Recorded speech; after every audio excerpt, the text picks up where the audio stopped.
Welcome back, welcome back. Well, 7 months ago he received the highest accolade an actor, certainly a film actor, could ever hope for, the Oscar. The Oscar for Best Actor in The King's Speech.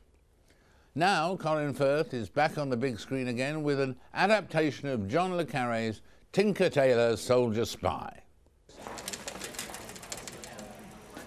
You got clearance for that? Well, I'm not bloody chaining it up outside. Mind you, probably no better off in here with this bunch of bloody cutthroats have the gold out of your teeth. Thought I'd pop down and catch a glimpse of the new girl before Bland gets to her. Ah, yes. Belinda the Blonde. Has he seen her yet? Of course he has. Came down first thing this morning. Belinda.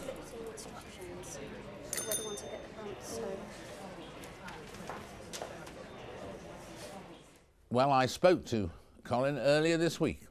But first, let's hear a word or two from the director, Thomas Alfredson, and the screenwriter, Peter Strawn, what they had to say about the movie. I think it's about, the human cost of the soldiers of the Cold War. That is the most central thing in the story. And I think it's quite hard to sell the circumstances in the situation in 1974, how the balance of the West and the East is quite hard to describe, but it's a perfect backdrop to a story very close to the characters. The great thing about it is it's a marvellous novel, and it has marvellous characters and a fantastic story. So there was a wealth of material there to draw, and structurally it was difficult to get into a 2-hour format, and it took a lot of work from all of us to keep rejigging and get that working. There's a rotten apple, Jim. And we have to find it. What attracted you? The very title of the film brings back memories of other triumphs of that same property, but what attracted you to this particular part? Well, the idea, for a start. I think if we tried to do this as a film in 1990, some 10 years after the television series, I think it would have felt suicidal, probably. We weren't distant enough from the book or the old series, really, to make it an interesting retrospective look at that period, and we would have been far enough away from it probably to feel slightly out of date, perhaps. But now a whole generation has grown up since this book was written, and I think funnily enough, its currency is made more apparent almost by the fact that we can look at it with a certain distance. The clothes are different. We've got this look at low-tech London with grey skies and coffee cups and all the secrets being kept in hard copy and microfilm and that sort of thing. And yet paranoia, suspicion, questions over loyalty and who you can trust and who's infiltrating and who's listening are as current as ever, really. And it's not just a whodunit, but I mean there are 5 or 6 people who could be, as it were, the villain towards the end, so that it is complex. The story is quite complex, isn't it? It is, but I think that the complex story is just the frame in which the substance is hanging. I think that it isn't a simple tale, but what I think the film's really about is the emotional environment in which it's happening. There is a whodunit and there is a puzzle, and it's a fascinating puzzle. But you're invited into that puzzle because the film is mesmerizing. I think that the story has a mystique and the characters are fascinating or appealing. The music is beautiful. The visuals have an extraordinary mood, which is quite hypnotic.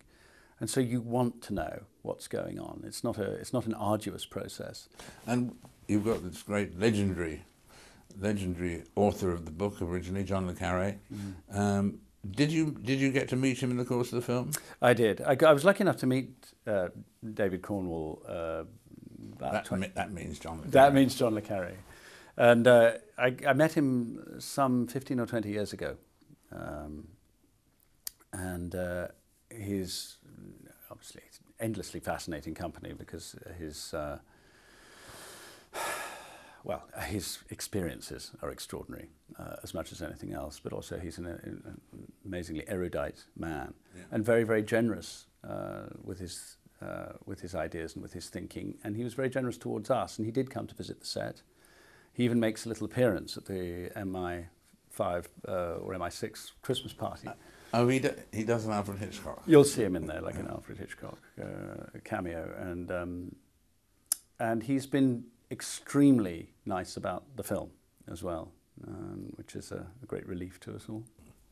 Well, the advance reviews and so on are very exciting, and you're still coming off, of course, the recent successes, the Oscar, the King's Speech and so on. That was a real triumph. Was that difficult? The film? Yes. Obviously the technical things, partially the stammering and so on, but incorporating in a way which you did of making it so much naturally you, the character. It had a lot of obstacles in the way, obviously. We have history and the responsibility to history and how many liberties we can take and how little we actually know.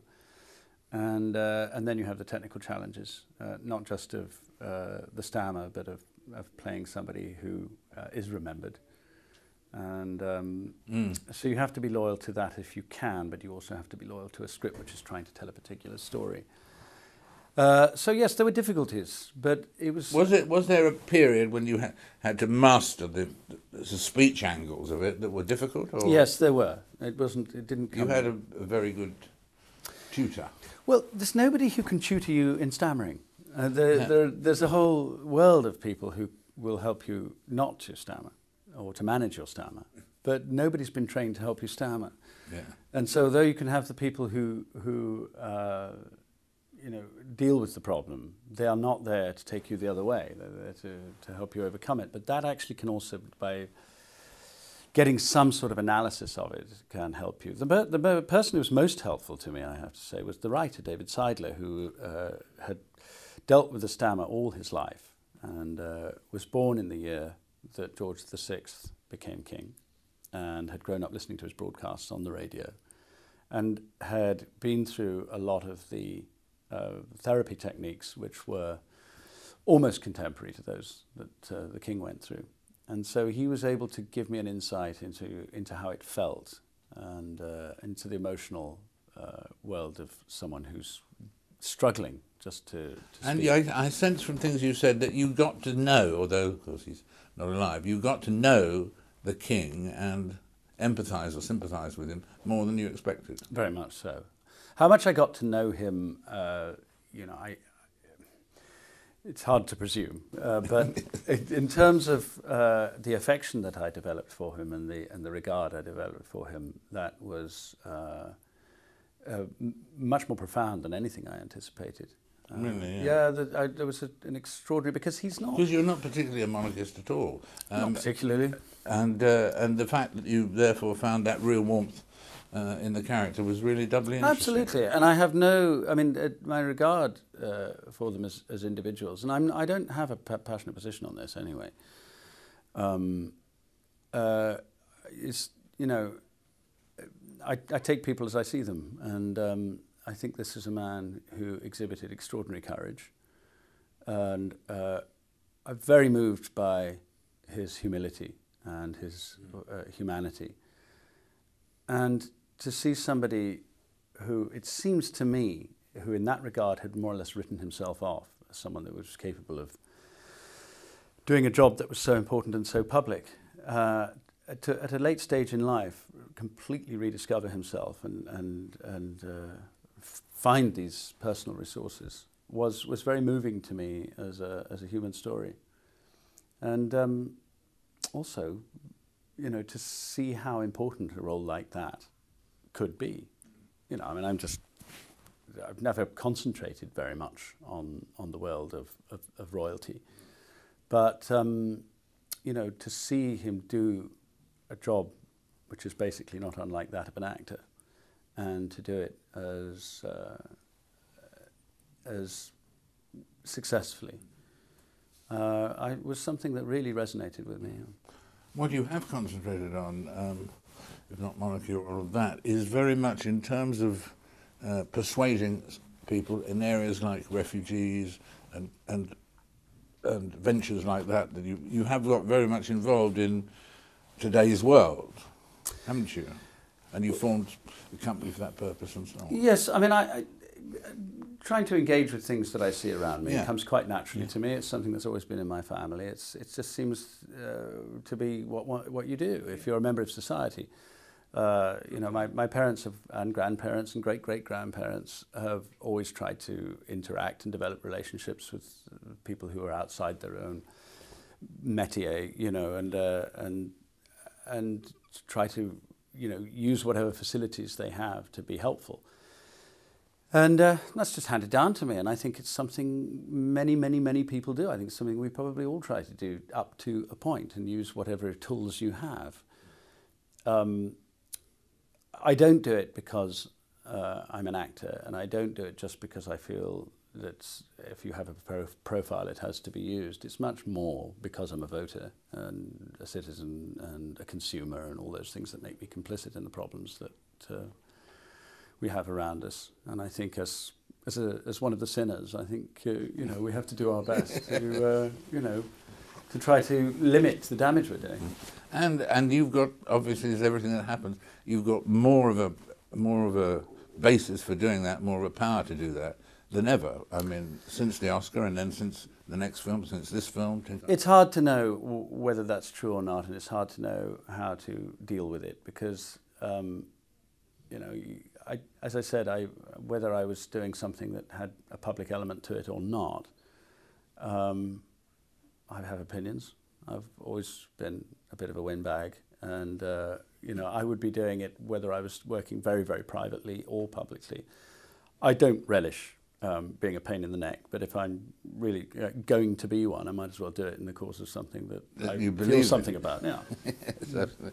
So what does the future hold? I mean, basically, that is the theme on the side, all of those interests. But in terms of movies now having more power than ever in terms of what to pick, you've had pretty good power over the years. But now, I mean, what does it mean you're looking for at the moment, Colin? Is there something different? Is there something that it triggers you to try and achieve? I think what can happen when great good fortune settles on you is that I think there's a danger that if you take it too seriously and allow it to be a pressure to live up to it and not to spoil it, then I think you can become paralyzed by it. I think that's a terrible mistake.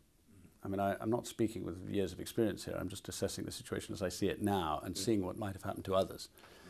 I think the people that have dealt with it best have tended to be the ones that say, well, I've got that now. I can do whatever I want. I'm free.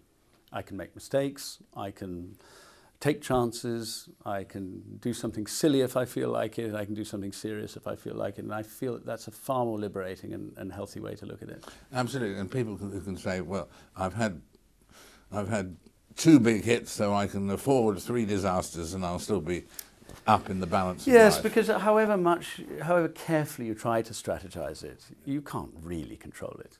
You know, you're going to spin the dice at however many chips you try to put in place, in the end there will be an element of chance, and I think it's quite good to make your peace with that. You know, one of the things I think I find an endless blessing about what I do is that it just opens your mind to a world that you had no concept of. I didn't really know what the life of a spy is like, either personally or emotionally, rather like the royal family, you know, something that I hadn't given much of my focus. I, you know, came away with far more regard and respect for what they go through and what they provide than I had before. Yeah. Terrific. Well, all the best with it.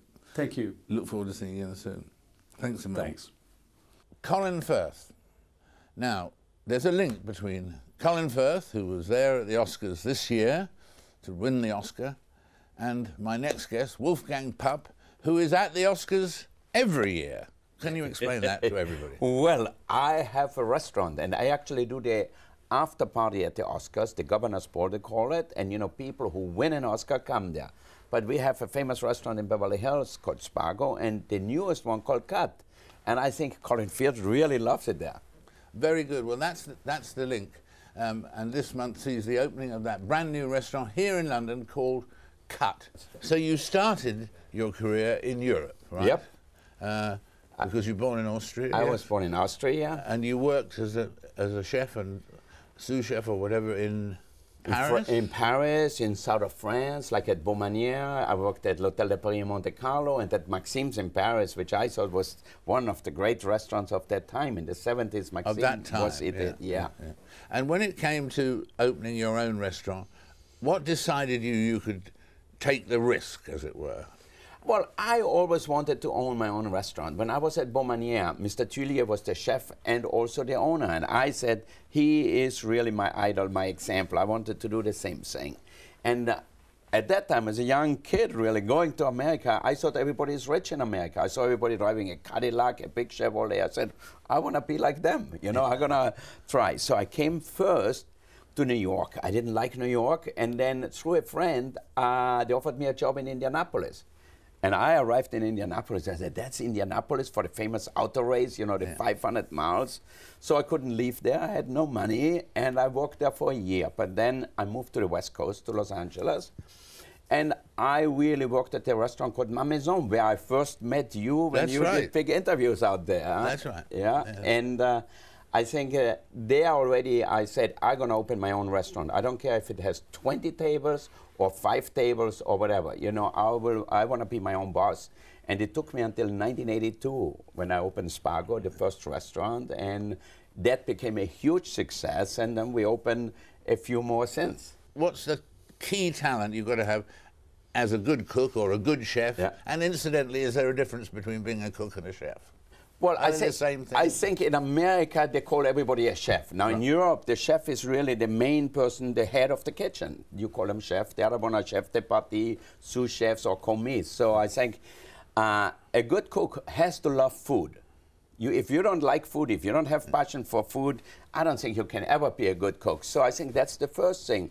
And I think today, young kids, they want to be a chef in 3 months. They go to cooking school and they said, I want to open my own restaurant. I want to have a cooking show and so on. I think patience is also important. It's good to study before, learn the trade really well, and then hopefully you can go out and be a little bit your own person. It's like a musician or a painter. You know, if you go to a famous art school, you learn how to paint and everything. But then if you want to get well known, you have to have your own style. And I think in cooking too, you have to have your own style. And like with our restaurant Cut here, we really have our own style. There's no other restaurant like that. We have great Damien Hirst paintings on the wall. We have the best meats in the world and also great appetizers and main courses. Thank you very much for being with us, Wolfgang. Thank you, my pleasure. Wolfgang Puck there. Now, with so much of the world's attention centered on the bigger countries, the US, France, Libya, or Germany, for example, it's sometimes easy to forget that there are nearly 200 independent nations out there in total, each with its own unique voice. Take, for instance, the tiny Caribbean island of St Lucia. Proud, independent, determined. When I spoke earlier to the delightful foreign minister of that country, he had no qualms at all about pushing his nation's special qualities. Rufus, welcome. Thank you, Sir David. Very good to have you with us. Tell me something. What effect does the world have on St Lucia? We'll come on to what effects St Lucia and a holiday in St Lucia does to the rest of the world. Yes. But in that particular area, like you take something like 2008 and the credit crunch and all of those things, and then you think of St Lucia in a sort of paradise setting. So does a crisis like the crisis in 2008, does that actually have an effect on St Lucia, or is St Lucia miles away in an idyllic setting it doesn't affect? No, St Lucia is very much part of the international community. We depend on each other. As you know, it's an interdependent world that we live in at this stage. And so with tourism being our major money foreign exchange earner, we have a situation whereby clearly if the disposable income that's available in our 2 major markets, namely the United States and the United Kingdom, is reduced, then it creates a situation where people are less likely to take holidays, or they may want to take cheaper holidays, etc. And St Lucia is a fairly high-cost destination because of the quality of the island, the quality of the hotels that we have. We have some of the best hotels in the world. Crises do affect It does. It does affect. Well, obviously we have to Tourism- increase our budgets in tourism, so we've got to put more money into that area. So that, of course, affects. You know, with the limited monies that small island states like ours have, obviously having to divert additional monies, and then, of course, there's some degree of discounting on the part of hoteliers. There are situations where they may have to run a shift system with some of the workers. So all in all, it does affect our overall fiscal situation. And what about other world situations? Take, for instance, the situation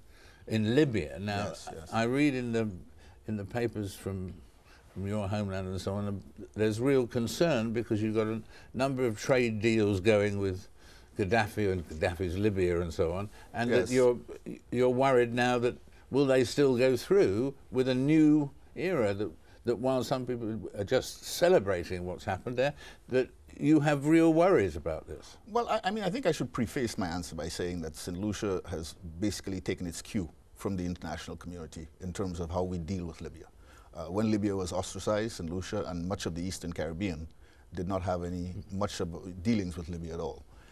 When Libya was reintroduced and accepted in the international community, like everyone else, we made our overtures towards Libya, and Libya was very accommodating and has been very accommodating to a number of countries in Africa and certainly in the Caribbean. And we had just concluded a number of agreements with Libya. Libya had promised to give the Eastern Caribbean about $100 million for the establishment of a development bank, another $100 million to put into entrepreneurial ventures, and various bilateral agreements whereby countries were going to get in the region of $15 to $20 million apiece to just deal with their normal fiscal requirements. And essentially all of that is pretty much up in smoke. We're hoping that, when we made these agreements, we made them with a government, what was a legitimate government, globally accepted government, and hopefully the transitional government will certainly take all of that into consideration. But I imagine they probably have a lot more problems to think about than these sort of things, so I don't think that's a priority on their list at all. Have you recognized the new government? We have not recognized them, but we've certainly indicated to them that we would like to see everything in Libya settled in the interest of the Libyan people and with as little bloodshed as possible. And that is what we would like to see happen. We would like to see this matter resolved. I mean, no country belongs to an individual. At the end of the day, it's what the people want. Now, talking of individuals, did you ever meet Colonel Gaddafi? Yes, I met him on 3 occasions. I met with him, yes. Oh, really? What, in business or negotiations? Yes, part of a delegation from the Eastern Caribbean. I met him in Uganda. I met him in Libya, certain out in a tent on one occasion, out in the desert. I don't even know where it was because the manner in which you brought out to meet him, you don't have a clue as to where you're going. Or I mean, in many cases, I suppose you could say that he's holding the knife by the handle and we're holding it by the blade simply because we're coming to him. And so in his environment, and of course, it all seems to be carefully choreographed by virtue of the humility that's exuded at that time, a tent, very sparse surroundings and so on, little light bulb, and cot in the corner, that sort of thing. Great to have you with us, Rufus. Good luck. Wonderful. The pleasure is mine. Pleasure to be with you, sir. And that's it for this week. Next week sees that crucial vote at the UN, and we'll be in New York for it. Until then, goodbye for now.